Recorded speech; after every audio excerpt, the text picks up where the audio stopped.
Hindi inexpect ni Bianzi na gagawin ito ng mga supporter sa kanya. Sobra-sobra ang ginawa ng mga ito kay Bianzi. Bago ko ipagpatuloy ang maiksing reaction video na ito, hiling ko lang na patapusin ang panunood nito para malaman ang nilalaman nito, at kung bago ka pa lang sa munting channel na ito, paki-subscribe para lagi kang updated sa video ng mga kalingap. At pakisuportahan natin ang ama ng kalingap na si Val Santos Matubang, Ate Edna Vlog at si Kalingap Rab.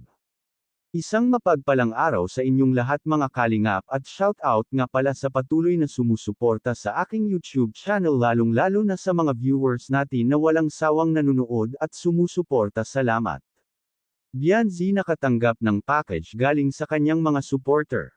Naiyak si Bianzi sa laman ng package dahil ang laman nito ay pangkabuhayan showcase. Dahil may balak ng magtinda ng mga ulam si Bianzi, ay wala na silang problema sa mga Tupperware dahil may nagpadala na sa kanya. Naiyak nga si Bianzi dahil hindi na nila kailangan bumili at may nagpadala na sa kanya.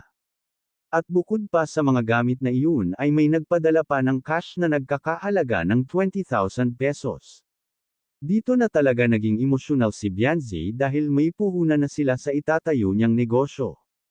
Sobra-sobra na daw ang kanyang natanggap at sobrang laki ng pera. Kahit si Kalingap Rab ay nagulat sa biglang pag-iyak ni Bianzi.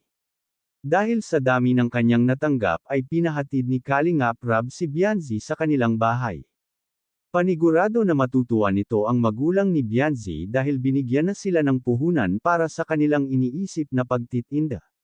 Dahil hindi naman habang buhay ay magbibigay si Kalingap Rab ng pera. Ito ang sinasabi ni Kalingap Rab na hanggat may nagbibigay ay dapat ipunin ang pera, kaya naman ay maganda ang naiisip ni Bianzi na ilaan niya sa negosyo ang pinadala na pera. Dahil wala rin naman ginagawa ang kanyang mga magulang dahil hindi pwede magtrabaho ng mabibigat ang kanyang ama at may sakit nga ito, ay pwede na itong magtinda-tinda na lang. Hanggang dito na lang ang update ko mga kalingap, maraming salamat at God bless sa inyong lahat. Tuldok.